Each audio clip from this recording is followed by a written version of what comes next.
kaler durviṣahaḥ krodhas, tamas anuvartate, tamasā grasyate puṁsaś, cetanā vyāpinī drutam.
Kaleḥ, from quarrel, durviṣahaḥ, intolerable, krodhaḥ, anger, tamas, ignorance, that anger, anuvartate, follows, tamasā, by ignorance, grasyate, is seized, puṁsaḥ, of a man, cetanā, consciousness, vyāpinī, broad, drutam, swiftly. Translation: from quarrel arises intolerable anger, followed by the darkness of ignorance. This ignorance quickly overtakes a man's broad intelligence. Purport: the desire for material association arises from one's propensity to deny that everything is God's energy, falsely imagining material sense objects to be separate from the Supreme Lord. One desires to enjoy them. Such desire gives rise to conflict and quarrel in human society. This conflict inevitably gives rise to great anger, which makes human beings become foolish and destructive. Thus, the actual goal of human life is quickly forgotten.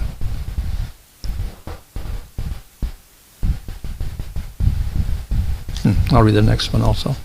O saintly Uddhava, a person bereft of real intelligence is considered to have lost everything, deviated from the actual purpose of his life. He becomes dull, just like a dead person. Purport: Krishna consciousness is so vital and essential that one who has deviated from this progressive path of self-realization is considered to be virtually unconscious, so like a dead person. Since every living entity is part and parcel of Krishna, anyone who falsely identifies with the external body is actually unconscious of his real position.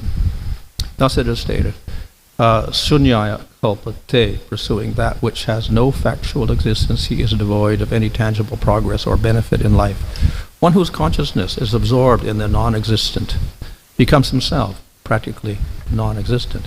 In this way, the eternal living entities become fallen, lost in the ocean of material existence, and it is only by the special mercy of the pure devotees of the Lord that they can be rescued. The Lord's devotees, therefore, instruct the fallen people to chant Hare Krishna, Krishna Krishna, Hare Hare, Hare Rama, Rama Rama, Hare Hare. By this process, our real consciousness and life can be quickly revived. So, the previous verse has continued to be explained in the next two verses. முதலில் இருந்த ஸ்லோகம் அடுத்த இரண்டு ஸ்லோகங்களால் மேலும் விளக்கப்படுகிறது. And this is very similar to the verses in the Bhagavad Gita. இது பகவத்கீதையின் ஸ்லோகங்களை மிகவும் ஒத்திருக்கிறது. So after one becomes attached to sense objects, then we develop great desire for them, and we'll do activities for them, and we try to get the objects, and then when we do that, there may be obstructions. ஒருவர் ஜட பொருட்களில் ஆர்வம் கொள்ளும் பொழுது அதை அனுபவிக்கும் ஆசை உண்டாகிறது. அதன் காரணமாக பலவிதமான செயல்களை செய்கிறார். அப்பொழுது அவருக்கு சில தடங்கல்கள் உண்டாகின்றன. And then because of the obstruction, then there is quarrel, இந்த தடைகளின் காரணமாக மோதல் உண்டாகிறது, which is called kali. இதை கலி என்று அழைக்கிறோம்.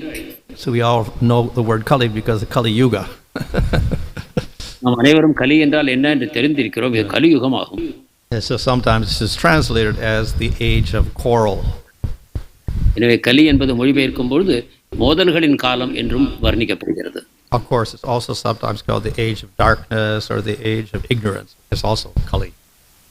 சில சமயங்களில் இருண்ட யுகமாகவும் அறியாமையின் யுகமாகவும் வர்ணிக்கப்படுகிறது. And of course, it's personified by that bogus king who was described in the first canto of Bhagavatam, who was attacking the bull of Dharma. அதன் உருவகமாக ஒரு போலியான அரசன் எவ்வாறு தர்மத்தை பாகவதத்தின் முதல் ஸ்கந்தத்தில் பார்க்கிறோம், அவன் தர்மத்தை தாக்குகிறான். And when you quarrel, then you get anger. தகராறு செய்யும் பொழுது கோபம் உண்டாகிறது. And when you get anger, as this verse says, tamas, then you get ignorance. கோபத்திலிருந்து தமஸ் உண்டாகிறது, அதாவது அறியாமை. It's also explained in Bhagavad Gita that the kama arises from rajagun and the krodha from tamagun. So it's naturally once you get angry, you're in tamagun. மேலும் பகவத்கீதை வர்ணிக்கிறது காமம் ரஜோகுணத்திலிருந்தும் குரோதம் தமோகுணத்திலிருந்தும் உண்டாகிறது என்று. எனவே நீங்கள் எப்பொழுது கோபம் கொள்கிறீர்களோ தமோகுணத்திற்கு வந்து விட்டீர்கள். And then when you're in that ignorant state, that ignorance pervades your whole consciousness. இந்த அறியாமையில் நீங்கள் இருக்கும் பொழுது உங்களுடைய உள்ளுணர்வு முழுவதும் அறியாமையால் மூடப்படுகிறது. So when you're in that consciousness, then all your activities you do will be in ignorance. இந்த உணர்வில் நீங்கள் செய்யக்கூடிய செயல்கள் அனைத்தும் அறியாமையால் செய்யப்படுகின்றன. When we're in ignorance, that means our intelligence is not operating properly. அறியாமையில் இருக்கிறோம் என்றால் நம்முடைய புத்தி சரியாக செயல்படவில்லை என்று பொருள். And particularly the intelligence guided by scripture is not there at all. உண்மையில் புத்தி சாஸ்திரங்களால் வழிநடத்தப்படவில்லை. So of course the Bhagavad Gita describes also a stage of forgetfulness. So we forget scripture completely. பகவத்கீதையும் மறதி எனக்கூடிய ஒரு தன்மையை விளக்குகிறது. அதாவது சாஸ்திரங்களை முழுமையாக மறந்து போகிறோம். And then we do act, and then we do the opposite. அப்பொழுது நாம் செயல்படும் பொழுது எதிர்மறையான விதங்களில் செயல்படுகிறோம். So that is, we do sinful activity. அதாவது பாவச் செயல்களில் ஈடுபடுகிறோம். And then what's the result of sinful activity? Bad karma. அந்த பாவச் செயல்களின் காரணமாக தீய கர்மா உண்டாகிறது. And that may be such that we become an animal. அதன் விளைவு நாம் மிருகமாவதாகவும் இருக்கலாம். So we get further covered by ignorance. அதாவது நாம் மேலும் அறியாமையால் மூடப்படுகிறோம். So in this way, the living entity degrades himself further and further downward into ignorance. விதமாக ஒரு உயிர்வாழி தன்னை மேலும் மேலும் தாழ்த்திக் கொண்டு அறியாமைக்குள் முழுகி போகிறான். So therefore, the verse after this says he's almost like a dead person. எனவே இந்த அடுத்த ஸ்லோகத்தில் அவர் ஏறக்குறைய ஒரு பிணத்தை போல என்று கூறப்படுகிறது. Yeah, in many ancient cultures, they didn't consider animals to be having a soul or plants to have a soul. In other words, they're dead things. சில பழைய கலாச்சாரங்களில் மிருகங்களை ஆத்மா அற்றவர்கள் என்று கருதப்பட்டது, அதாவது உயிரற்ற பொருள்களுக்கு நிகரானவை. I think even the Christians up until a few hundred years ago thought women didn't have souls even. நூற்றாண்டுகளுக்கு முன்னால் கிறிஸ்தவர்கள் பெண்களுக்கும் ஆத்மா இல்லை என்று கூறுவார்கள். So the idea of people who are living but they're actually dead, that was considered to be low class. They were low class. அதாவது வாழும் பொழுதே உயிரற்றவர்களாக வாழ்பவர்கள் தாழ்ந்த குலத்தைச் சேர்ந்தவர்களாக கருதப்படுகிறார்கள். So of course we don't believe that even the animals and plants do have souls, so they are living. நாம் இதை நம்புவதில்லை. நம்மை பொறுத்தவரை மிருகங்களுக்கும் தாவரங்களுக்கும் கூட ஆத்மா இருக்கிறது, அவை உயிரோடு இருக்கின்றன.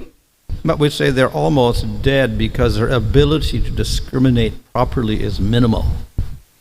ஆனால் ஏறக்குறைய அவை இறந்த நிலையில் தான் இருக்கின்றன என்று நாம் கூறுகிறோம். ஏனென்றால் விஷயங்களை பாகுபடுத்தி புரிந்து கொள்ளும் தன்மை அவைகளுக்கு ஏறக்குறைய இல்லை. So in the animals, yes, they can see or they can smell or whatever. They have their senses. Maybe their 5 senses are operating to some degree, and some of our senses even better than ours. When you get to the plants, then less senses are operating. மிருகங்களிடம் 5 புலன்களும் வேலை செய்கின்றன. சில புலன்கள் நம்மை விட அதிகமாக கூட வேலை செய்கின்றன. ஆனால் தாவரங்களில் பார்ப்போமானால் சில புலன்கள் வேலை செய்வதே இல்லை. And the plants can't even move around. தாவரங்கள் நகரக்கூட முடியாது.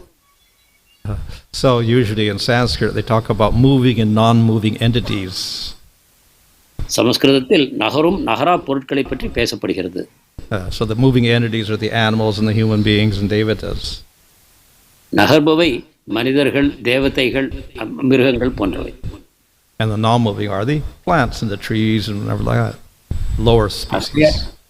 அசையாதவை தாழ்ந்த விஷயங்களாகிய தாவரங்கள் போன்றவை. So yes, they are alive, but their symptoms of life are much more limited, so they're almost as if dead in that sense. அவை உயிரோடு இருக்கின்றன, ஆனாலும் உயிருக்கான அடையாளங்கள் அவற்றிடம் மிக குறைவாக காணப்படுவதனால் அவை ஏறக்குறைய பிணம் போல கருதப்படுகின்றன. So what is the difference between the human being and the animal? மனிதனுக்கும் மிருகத்துக்கும் என்ன வேற்றுமை? So of course we can say the form is different, etc., but there's one important factor which is different. தோற்றத்தில் மாற்றம் இருக்கிறது என்று கூறினாலும் அதை விட முக்கியமான ஒரு வேற்றுமை இருக்கிறது. We say the consciousness is higher. அதாவது உள்ளுணர்வு அதிகமாக வெளிப்படுகிறது என்று. Of course all the beings have consciousness, but the consciousness reaches a state where that being can also have self-awareness. எல்லா ஜீவராசிகளுக்கும் உணர்வு இருக்கின்றது, ஆனாலும் கூட அந்த உணர்வு மேம்படும் பொழுது அது தன்னை அறியும் உணர்வாக அது மிக உயர்ந்த நிலையில் வெளிப்படுகிறது. So of course the animals can see and smell and run and do all these different things, so they have, a considerable amount of awareness, but they don't have an awareness to ask, who am I? Why am I doing this? மிருகங்கள் பலவிதமான செயல்பாடுகளை செய்கின்றன, புலன்களை பயன்படுத்துகின்றன, எனவே அவற்றுக்கு உணர்வு இருக்கிறது. ஆனால் நான் யார், நான் ஏன் இதை செய்கிறேன் என்று அவைகளால் புரிந்து கொள்ள முடியாது, கேட்க முடியாது. Of course ultimately we can say that is inherent in the soul itself. உண்மையில் நாம் இறுதியில் கூறலாம் இது ஆத்மாவிற்கு இயல்பான குணம் என்று கூட. But it gets covered over in the lower species of life. ஆனால் தாழ்ந்த ஜீவராசிகளுக்குள் அவை முழுமையாக மூடப்படுகின்றன. And finally as a human being then we get this awareness of the self. மனித பிறவி கிடைக்கும் பொழுது தன்னை அறியும் அந்த உணர்வு நமக்கு கிடைக்கிறது. And this awareness, of course, then we can begin to understand, am I the body or not the body, etc., what is my goal in life, etc. So we can begin to inquire about higher goals. இந்த உணர்வை கொண்டு நான் இந்த சரீரம் அல்ல, இந்த சரீரத்தையோட வேறுபட்டவன், என்னுடைய லட்சியம் என்ன என்னும் விதமாக நம் வாழ்க்கையில் உயர்ந்த லட்சியங்களை நோக்கி நாம் முன்னேற முடியும். And along with that awareness of self, then there is also higher intelligence. தன்னை அறிவதை தவிர இன்னும் உயர்ந்த ஒரு புத்தியும் அவருக்கு கிடைக்கிறது. And because of that intelligence, we have a grasp of higher concepts. இந்த புத்தியின் காரணமாக மேலும் உயர்ந்த கோட்பாடுகளை நம்மால் புரிந்து கொள்ள முடிகிறது. And therefore, the human beings can understand and accept scriptures. எனவே மனிதர்கள் சாஸ்திரங்களை புரிந்து கொள்ள முடியும், ஏற்றுக்கொள்ள முடியும். So the dog and the cat, they will not appreciate Bhagavad Gita.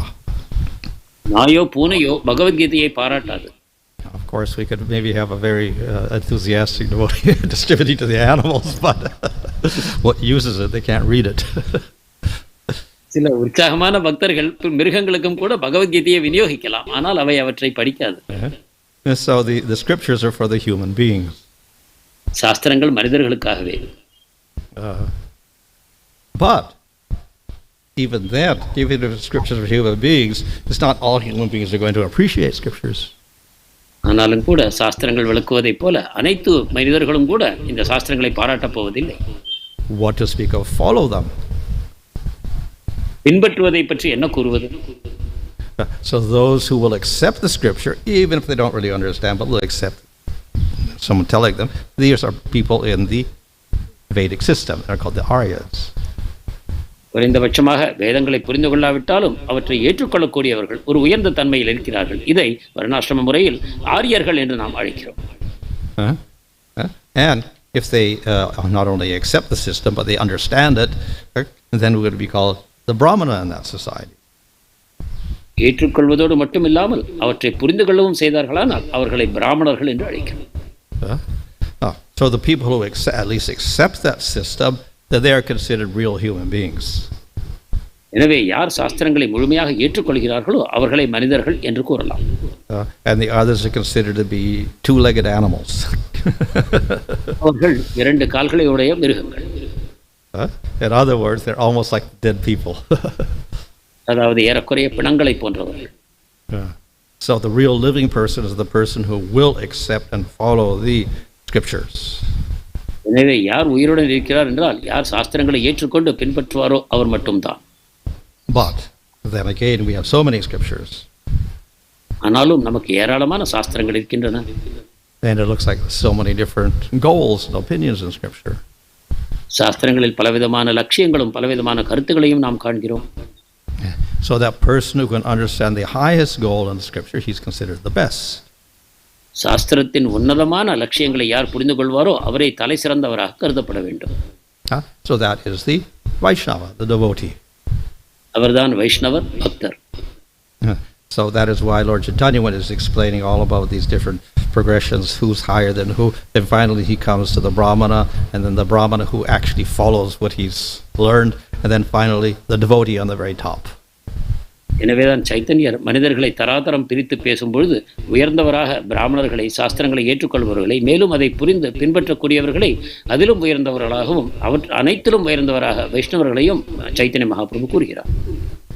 But even among devotees, then we'll also have various degrees. மேலும் பக்தர்களுக்குள்ளும் தராதரங்கள் இருக்கக்கூடும். So then the highest devotee is the one who relishes the topics of Radha and Krishna. That's the very highest of all.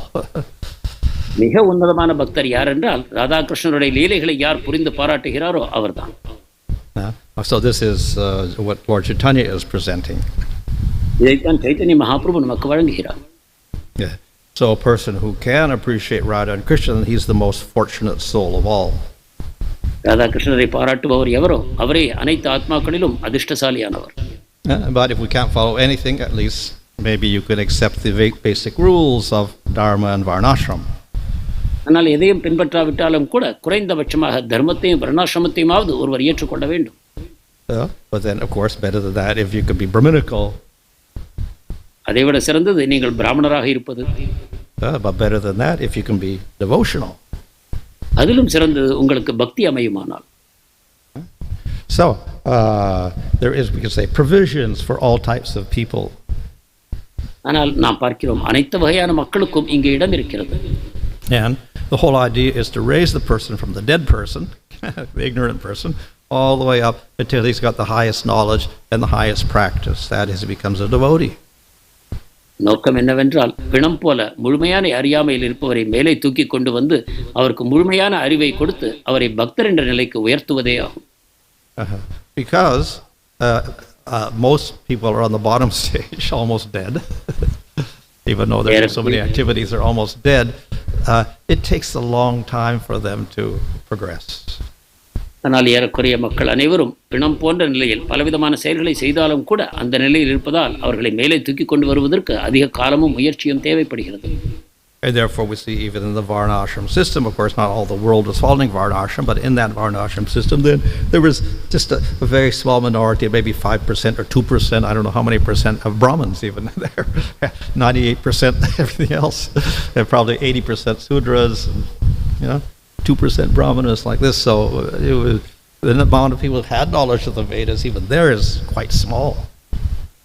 எனவேதான் வர்ணாசிரமத்திற்குள்ளும் கூட ஏராளமான சட்டங்களை நாம் பார்ப்போமானாலும் அது மிக குறைந்தபட்சமாக பிராமணர்களுக்கு மட்டுமே பொருந்துவையாக அதிகமான சட்டங்கள் அமைகின்றன. பிராமணர்கள் ஏறக்குறைய 2% இருக்கக்கூடும் சமுதாயத்திற்குள், 80% சூத்திரர்களாகவும் மற்ற 18%க்குள் மற்ற 2 வர்ணங்களும் இருக்கக்கூடும். எனவே வர்ணாசிரம சட்டங்களும் கூட அந்த 2% பிராமணர்களுக்கு மட்டுமே பொருந்துபவையாக அமைகின்றன. And then the process to get up there is a very slow process, birth after birth after birth after birth. You graduate gradually from the lowest tamagun to a little better tamagun to a top tamagun, and then you get into rajagun, low rajagun, middle rajagun, top rajagun, then you get to sattva finally, and then you become brahminical. மேலும் இந்த மிக தாழ்ந்த தமோகுணத்திலிருந்து மேலே வருவதற்கு பல பல பிறவிகளின் மூலமாக தாழ்ந்த தமோகுணத்திலிருந்து நடுத்தரமான உயர்ந்த தமோகுணம் மற்றும் அதன் பிறகு தாழ்ந்த ரஜோகுணம் மேலும் அதிலிருந்து படிப்படியாக உயர்ந்து சத்வகுணத்திற்கு வந்து அதிலும் மேலும் படிப்படியாக உயர்வதற்கு ஏராளமான ஜன்மங்கள் தேவைப்படுகின்றன. So that may take hundreds of lifetimes. நூற்றுக்கணக்கான பிறவிகள் தேவைப்படலாம். We see that even in one lifetime it's very difficult for people to make a little change even. ஒரு பிறவியிலே கூட ஒரு சிறு மாற்றங்களை உண்டாக்குவதற்கு கூட மக்கள் சிரமப்படுகிறார்கள். So to change completely from one guna to another is a big step. என்றால் ஒரு குணத்திலிருந்து முழுமையாக மற்ற குணத்துக்கு உயர்ந்து செல்வது மிக கடினமான படியாகும்.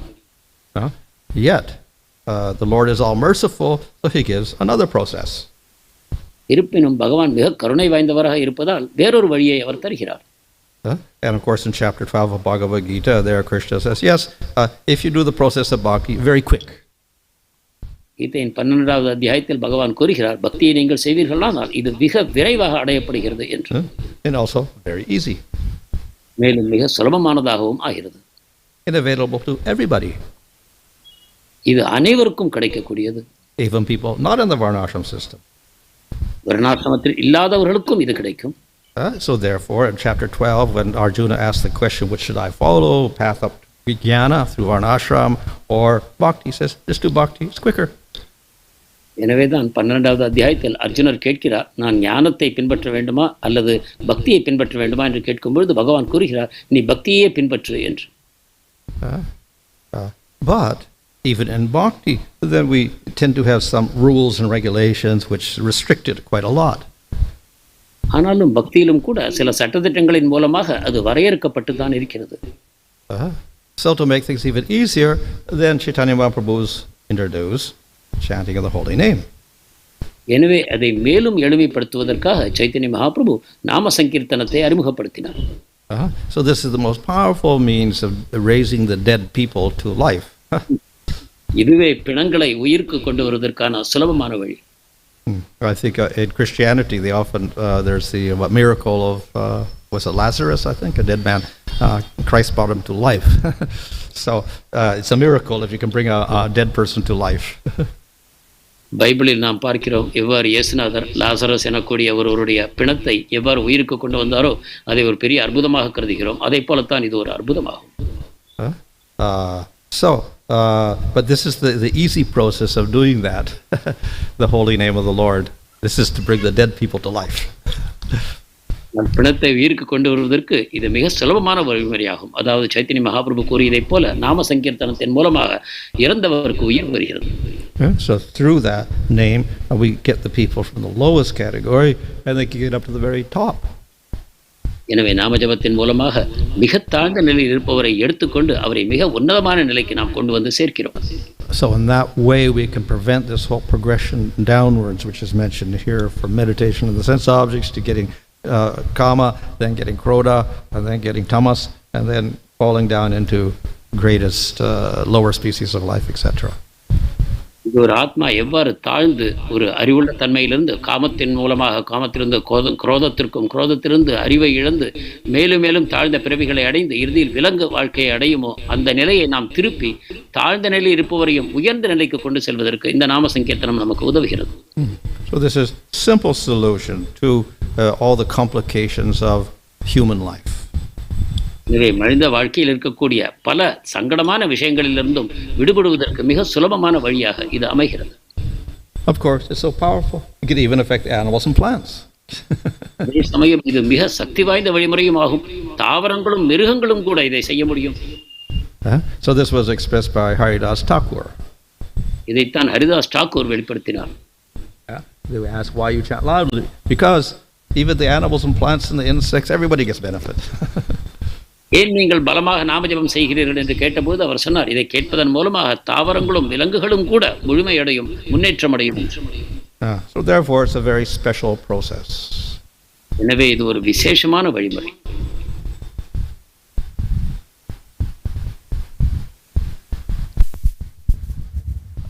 Thank you, Maharaj.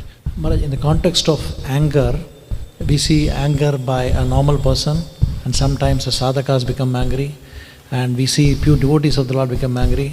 Sometimes the Lord himself becomes angry, which are in different modes and beyond modes. Can you just enlighten on that, Maharaj? Well, the Lord and the spiritual devotees, the nitya-siddhas or the sadhana siddhas, their anger is part of prema. கோபத்தை பொறுத்தவரை நாம் சாதாரண மக்கள் அல்லது சாதக பக்தர் அல்லது முழுமையடைந்த பக்தர் அல்லது பகவான் அனைவரும் கோபப்படுவதை நாம் பார்க்கிறோம். இதை சிறிது விளக்க வேண்டும். அதற்கு மகாராஜர் கூறிய பதில், தூய பக்தரும் பகவானும் வெளிப்படுத்தக்கூடியது அந்த பிரேமையின் மூலமாக வெளிப்படும் கோபமாகும். This is called Rodra Rasa. ரௌத்ர ரசம் என்று அழைக்கிறோம். So this is a secondary rasa. இது இரண்டாம் பட்சமான ஒரு உன்னத ரசம். But it's based upon a primary rasa. So when you have dasya, sakya, vatsalya, madhurya, then you may express krodha in certain cases. அதற்கு அடிப்படையாக ஒரு முக்கிய ரசம் அமைகிறது. அதாவது வாத்சல்யம், மாதுரியம் போன்ற உன்னதமான ரசங்களில் இது சில சந்தர்ப்பங்களில் வெளிப்படும். So Yasoda may get angry at Krishna. யசோதாம்மாய் கிருஷ்ணரிடம் கோபப்படலாம்.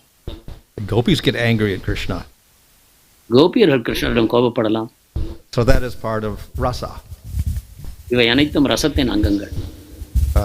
The devotees become angry at demons because they're attacking Krishna. பக்தர் அசுரர் மேல் கோபப்படுகிறார், ஏனென்றால் அசுரர் கிருஷ்ணரை தாக்குகிறார். It's also rasa. இதுவும் ரசம்தான்.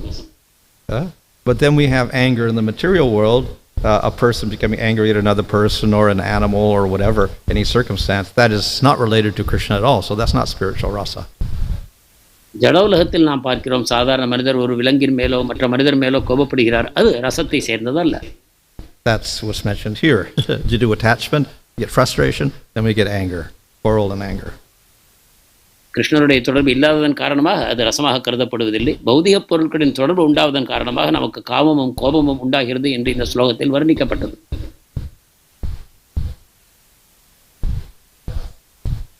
Well, if it's material, then that means anartha. ஜட ரீதியானது என்றால் அது அனர்த்தம். So we have different anarthas which are there. Of course, we are coming with a little bit of faith and we start bhakti, but we do have anarthas. பல அனர்த்தங்களை நாம் கொண்டிருக்கிறோம், ஆனால் பக்திக்கு வந்து படிப்படியாக முன்னேறுகிறோம். அப்பொழுதும் கூட நம்மிடம் அனர்த்தங்கள் ஒட்டி கொண்டிருக்கின்றன. But if the anarthas are uncontrolled or too strong, then this will pollute the bhakti. ஆனால் அந்த அனர்த்தங்கள் வலுவாக இருக்குமானால் நம்முடைய பக்தியை அவை களங்கப்படுத்துகின்றன. So they have to be controlled. எனவே அவற்றை நாம் அடக்க பழக வேண்டும். Hare Krishna, Prabhu. We don't see anybody asking for a question here, so it can be to the online. Hare Krishna. Hare Krishna, Maharaj. Thank you so much. I see around 100 devotees watching the program online, Maharaj. Please allow us some time to ask few questions. Maharaj, you spoke about chanting of the holy name being the holistic solution for all the problems in life, and I think with that, I have a question here from Medhavini Sati Mataji, that when we don't feel taste in chanting Hare Krishna, we are advised to continue to chant and we would get the taste simply by performing that activity externally, while internally we don't have that taste. Kalanidhi Prabhu? நமக்கு நாமத்தில் சுவையில்லாத பொழுதிலும் கூட தொடர்ந்து உச்சரிக்க நாம் தூண்டப்படுகிறோம். அவ்வாறு செய்வதன் மூலமாக நாம் தூய்மை அடைவோம் என்று. Similarly, when we do not actually feel humble at heart, but by practicing it externally, by paying obeisances, etc., can we develop the quality of humility? அதே போல இதயத்தில் பணிவுணர்ச்சி இல்லாத பொழுது நாம் அதை ஆனால் வெளிப்படையாக மற்றவர்களுக்கு நமஸ்காரம் செய்வதன் மூலமாக அந்த விதத்தில் நாம் பயிற்சி செய்வோமானால் அந்த பணிவு நமக்கு வளருமா? Is this two questions? One only. One is Yes, about taste. Yes, One is yes, about Maharaj, one is humility. about taste. Yes, yeah. Yeah. Well, actually, in order to practice Krishna consciousness in any form, we need some taste. We don't like it, we're not going to do it. Krishna உணர்வை பயிற்சி செய்ய வேண்டும் என்றால் கூட நமக்கு சிறிதளவு சுவை தேவைத்தான் படும். So Bhaktivinoda Thakur explains, of course, the qualification is shraddha. Within that shraddha, there has to be a little ruchi. பக்தி வினோத் தாக்கூர் ஸ்ரத்தையிலிருந்து இது ஆரம்பிக்கிறது என்று கூறுகிறார். ஆனால் அந்த ஸ்ரத்தை நிலையிலும் ஓரளவு ருச்சி தேவைப்படும். But because we start with faith, and we start the process of bhakti, we do have a lot of anartas. ஆனால் பக்தியை நாம் ஸ்ரத்தையுடன் ஆரம்பிக்கிறோம். அதாவது அந்த சமயத்தில் நம்மிடம் ஏராளமான அனர்த்தங்கள் இருக்கின்றன. So these anartas will give us another type of attraction to material things. இந்த அனர்த்தங்கள் பௌதிக ஜட பொருட்களின் மேல் நமக்கு கவர்ச்சியை உண்டாக்கும். So as long as these anartas are strong, there will always be a struggle. இந்த அனர்த்தங்கள் வலுவாக இருக்கும் வரைக்கும் ஒரு போராட்டம் தான் நடைபெறுகிறது. We have a taste for practicing spiritual life. We have a taste for engaging in material things. நமக்கு ஆன்மீக வாழ்க்கையில் சுவை இருக்கிற அதே சமயம் பௌதிக பொருட்களின் மேலும் சுவை இருக்கிறது. Fortunately, if we can continue the process of bhakti, then that means that our taste for practicing is a little stronger than the taste for material things. If it's too weak, we won't even practice bhakti. ஆனால் அதிர்ஷ்டவசமாக நாம் பக்தியை தொடர்ந்து செய்வோமானால் பக்தியின் மேல் சுவை கூடும், ஜடப்பொருட்களின் மேல் சுவை குறையும். ஆனால் அந்த விதத்தில் இல்லாத பொழுது பக்தியின் மேல் இருக்கிற சுவை குறைந்து கொண்டே போகும். So once we practice, as we practice, the anartas will get weaker. பயிற்சி செய்யும் பக்தி பயிற்சி செய்யும் பொழுது அனர்த்தங்கள் படிப்படியாக பலவீனமாகின்றன. This means there will be less disturbance and we're able to concentrate more. அதாவது பக்தியில் நமக்கு தொந்தரவுகள் குறைவாகும், நம்மால் அதிகமாக கவனம் செலுத்த முடியும். Until we come to a stage which is called nishtha, where we can practice steadily, and in spite of anartas being there, they don't disturb anymore. நாம் நிஷ்டை என்னும் நிலையை அடையும் பொழுது அனர்த்தங்கள் இருந்தாலும் கூட அவற்றினால் நமக்கு அதிக தொந்தரவு விளைவதில்லை. நாம் நல்ல விதத்தில் பக்தியை செய்ய முடியும். So we can say it simultaneously, that little bit of taste that was in Shraddha is increasing a little bit and a little bit and a little bit. அதே சமயத்தில் நாம் கூறலாம், ஸ்ரத்தை நிலையில் மிக குறைவாக இருந்த அந்த ருச்சியானது படிப்படியாக அதிகரித்துக் கொண்டே வருகிறது. And when we practice to nishtha, then the attraction to bhakti becomes more and the anartas become even less. நிஷ்டையின் நிலை பக்திக்கான ஆர்வம் மிகவும் அதிகமாகவும் அனர்த்தங்கள் மிகவும் குறைவாகவும் ஆகின்றன. So that taste for the practices becomes very strong, and we call that the stage of ruchi. அப்பொழுது சாதனை செய்வதில் நமது ஆர்வம் ருச்சி மிகவும் அதிகப்படுகிறது. அப்பொழுது அதை நாம் ருச்சி என்று அழைக்கிறோம். So this progress will take place if we follow the practice properly and we avoid aparadhas. நமது சாதனைகளை சரியாக செய்து அபராதங்களை தவிர்ப்போமானால் இந்த விளைவுகளை நாம் அனுபவிக்க முடியும். Thank you, Maharaj. The next one from Srinivas Nitai Prabhu. What does contemplation on the objects of senses mean? Because we cannot actually avoid using them, and so how can we avoid contemplating on them? தியாயத்தே விஷயான், அதாவது பொருட்களின் மேல் கவனம் செலுத்துவது என்பதன் பொருள் என்ன? நாம் அதை தவிர்க்க முடியாது, ஏனென்றால் நாம் பொருட்களை பயன்படுத்த வேண்டி இருக்கிறது அன்றாட வாழ்க்கை. Well, it would mean we always thinking of them. பொருளாவது எப்பொழுதும் அதை பற்றி நீங்கள் நினைத்துக் கொண்டிருக்கிறீர்கள் என்பதாகும். We have famous examples when a person falls in love. They're always thinking of the lover, and you're distracted from everything else. இதற்கு உதாரணமாக ஒருவர் காதலில் இருக்கிறார் என்றால் தன்னுடைய காதலரை பற்றிய தியானத்திலேயே எப்பொழுதும் ஆழ்ந்திருக்கிறார். அப்பொழுது வேறு எந்த விஷயத்தையும் அவர் மறந்து போகிறார்.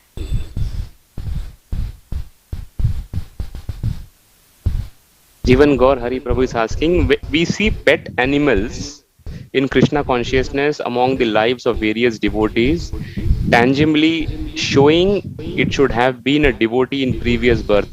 Can a practicing devotee degrade himself to an animal body? நாம் சில பக்தர்களின் வாழ்க்கையில் அவர்கள் செல்ல பிராணிகளை வைத்திருப்பதை நாம் பார்க்கிறோம். ஒரு பக்தி செய்யக்கூடிய ஒரு பக்தர் மிருக நிலைக்கு தாழ்ந்து போக வாய்ப்பு இருக்கிறதா? Well, in chapter 2 of Bhagavad Gita, there Krishna says, that once you practice, then you're free from that fearful situation. Bhagavad Gita 2வது அத்தியாயத்தில் பகவான் கூறுகிறார், நீங்கள் பக்தியை பயிற்சி செய்யும் பொழுது நீங்கள் அந்த மிக விழக்கூடிய அந்த அபாயகரமான நிலையிலிருந்து பாதுகாக்கப்படுகிறீர்கள் என்று. Now, of course, the devotee he doesn't care what type of birth he takes as long as he serves the Lord. ஆனால் உண்மையில் ஒரு பக்தர் நான் எந்த பிறவி எடுப்பேன் என்று கவலைப்படுவதில்லை. எப்படி இருந்தாலும் அவர் பகவானுக்கு சேவை செய்ய மட்டுமே ஆசைப்படுகிறார். But unfortunately, as an animal, it's less possible to serve the Lord. ஆனால் துரதிர்ஷ்டவசமாக மிருக சரீரத்தில் பகவானுக்கு சேவை செய்யும் வாய்ப்பு மிகவும் குறையும். The devotee wouldn't want that. எனவே ஒரு பக்தர் அதை விரும்ப மாட்டார். We see in the spiritual world, of course, the devotee can assume any form. ஆனால் ஆன்மீக உலகத்தில் பார்க்கலாம் பக்தர் எந்த வடிவத்தையும் எடுத்துக்கொள்ளலாம். So Gopakumar, when he was waiting outside Vaikuntha, then he saw some of the devotees going into Vaikuntha and they were changing their forms into bird forms or animal forms. Kumar வைகுண்டத்தின் வாசலில் காத்திருக்கும் பொழுது பார்த்தார் பல பக்தர்கள் வந்தார்கள். உள்ளே வைகுண்டத்தில் நுழைந்தவுடன் அவர்கள் ஒரு மிருகமாகவோ பறவையாகவோ தங்கள் வடிவத்தை மாற்றிக்கொண்டதை அவர் பார்த்தார். And temporarily they were able to serve the Lord in some way like that. தற்காலிகமாக பகவானுக்கு ஏதோ ஒரு சேவையை அந்த வடிவத்தில் அவர்கள் செய்கிறார்கள். But in the material world, of course, it's quite a different situation. ஆனால் பௌதிக உலகத்திலேயோ நிலைமை முழுவதும் வேறானது. Sumitra Krishna Prabhu is asking, devotees very well know that I am not this body, but still they get affected if another devotee says something unpalatable or criticizes him or her. பக்தர்களுக்கு நான் சரீரம் அல்ல என்று தெரிந்திருந்தாலும் கூட வேறு யாராவது ஒரு பக்தர் சுவையற்ற ஒரு விஷயத்தை அவரை குறை கூறும் விதமாக கூறுவாரானால் அவர் அதனால் பாதிக்கப்படுகிறார். Is this because they are still neophyte and only in the initial stage of bhakti, even though spending so many years in Krishna consciousness? இது அவர்கள் பக்தியின் ஆரம்ப நிலையில் இருப்பதை குறிக்கிறதா? பல வருடங்கள் அவர்கள் பக்தி தொண்டில் பயிற்சி செய்த பிறகும் அவர்கள் ஆரம்ப நிலையில் தான் இருக்கிறார்களா? Part B is, does this mean such devotees are still in bodily consciousness? அதாவது அந்த பக்தர் இன்னும் சரீர உணர்வில் தான் இருக்கிறார் என்பது பொருளா? Well, we have a material body, a gross one and a subtle one. நமக்கு இரண்டு சரீரங்கள் இருக்கின்றன, ஸ்தூல மற்றும் சூக்ஷ்ம ஜட சரீரம். So we identify with the gross body, we also identify with the mind or the intelligence or the false ego. ஸ்தூல சரீரத்துடன் நாம் அவ்வாறு நினைக்கும் பொழுது நாம் மனம் புத்தி அகங்காரத்துடனும் தொடர்பு கொள்கிறோம். And as long as the ahankara is there, they are all very difficult to give up. அகங்காரம் இருக்கும் வரையில் இவை அனைத்தையும் துறப்பது மிக கடினம். So theoretically we can accept, yes, I am not the body. எனவே ஏட்டறிவில் நான் சரீரம் அல்ல என்று நாம் கூறலாம். That's superior to thinking you are the body. அது நம்மை சரீரமாக நினைப்பதை விட ஒரு உயர்ந்த நிலைதான். But because we still have the ahankara to deal with and the mind and intelligence, then in certain situations, again, we'll revert back to thinking, this is me. ஆனால் அகங்காரம் மனம் புத்தி என்ற விஷயங்கள் இன்னும் நம்மிடம் இருப்பதன் காரணமாக சில நிலைமைகளில் நான் இந்த உடல் தான் என்று நாம் நினைக்க ஆரம்பிப்போம். We will not become completely free until we get up to the stage of bhava, where finally the ahankara is destroyed. நாம் பாவ நிலையை அடையும் வரை நாம் இந்த நிலை தொடரத்தான் செய்யும். அப்பொழுதுதான் நம்முடைய அகங்காரம் முழுமையாக அழிக்கப்படும். But at least as we progress, there should be less problems as we go on and progress. ஆனாலும் கூட நாம் முன்னேற முன்னேற படிப்படியாக இந்த தொந்தரவுகள் நமக்கு குறைந்து கொண்டுதான் வரும். Maharaj mentioned about in Christianity couple of centuries back there was no concept of even souls for women. From that perspective, there's a question on YouTube from Raghuchandra Prabhu, is that how do we understand the compassion of Francis of Assisi towards plants? கிறிஸ்தவ மதத்தில் நாம் Francis of அசிசியுடைய வாழ்க்கையில் பார்க்கிறோம். அவர் தாவரங்களிடமும் கருணை கொண்டவராக இருந்தார். இது கிறிஸ்தவ கோட்பாடுகளில் மாறுபடுகிறதை விளக்க வேண்டும். Well, of course, there's different Christian philosophers also. So, of course, their philosophy also evolved. So, eventually, they also accepted higher things. But I think even up until recently, even some people didn't accept the animals had souls or something like that. So, you can have various philosophies even within Christianity. கிறிஸ்தவர்களுக்குள்ளும் பல தத்துவவாதிகள் இருக்கிறார்கள். அவர்கள் பரப்பல கருத்துக்களை கொண்டிருந்தார்கள். அந்த கிறிஸ்தவ தத்துவமும் படிப்படியாக வளர்ச்சி அடைந்து கொண்டுதான் வருகிறது. ஆனாலும் கூட சமீப காலம் வரைக்கும் நாம் பார்க்கிறோம் சிலர் இன்னும் மிருகங்களுக்கோ அல்லது பெண்களுக்கோ ஆத்மா இருப்பதை ஏற்பவர்களாக இல்லை. Maharaj, you spoke about just maybe last two questions about secondary rasa, Maharaj, in your first answer to the first question. Can you briefly elaborate this question from Ruparani Revati Mataji? How many secondary rasas are there and what are they? முக்கிய ரசங்களையும் அவற்றுக்கு பிற்பாடு இருக்கக்கூடிய இரண்டாம் பட்சமான ரசங்களையும் பற்றி நீங்கள் கூறினீர்கள். இந்த இரண்டாம் பட்ச ரசங்களை பற்றி மேலும் சிறிது விளக்க வேண்டும். Hasya, which is laughter. ஹாஸ்யம் அதாவது சிரிப்பு. Adbhuta, which is astonishment. அத்புதம் அதாவது ஆச்சரியமடையும் நிலை. Virya or utsaha, உற்சாகம், which is courage, valor. அதாவது தைரியத்தை வீரத்தை காண்பிப்பது. Anger. கோபம். What's another one? We have fear. பயம். Lamentation. Karuna. புலம்புதல். Rasa. கருணை. Yeah. We have vibhatsa. விபத்சா எனப்படும் ரசம். That's disgust. அதாவது மிக ஆழ்ந்த வெறுப்பு. Anyone we missed? Anyway, like that. So 7 secondary rasas and 5 primary rasas. இதை போல 7 இரண்டாவது ரசம், 5 முக்கிய ரசங்கள். On the YouTube, Maharaj, SKS Bharti Mai is asking, can misunderstanding between devotees which produces internal anger but not expressing it into each other, is it an anartha, or is that the misunderstanding arrangement of Krishna? பக்தர்களுக்குள் மனஸ்தாபம் உண்டாகும் பொழுது மனத்திற்குள்ளேயே சில சமயங்களில் வருத்தத்தை வைத்துக்கொண்டு வெளிப்படுத்துவதில்லை. இது கிருஷ்ணரால் உண்டாக்கப்பட்டதா? Well, if it's material anger, then it's simply an anartha. பௌதிக கோபமானால் அது ஒரு அனர்த்தம் மட்டுமே.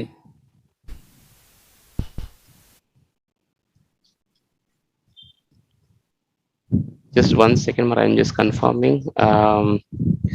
Yes, Maharaj, you have covered all the questions. Thank you so much for your time. Dandavat pranams. Yeah.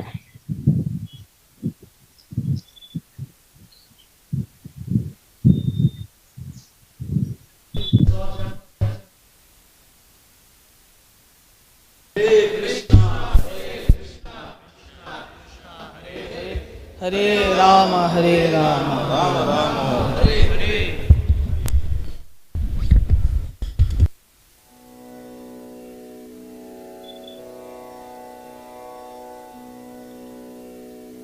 Recording stopped.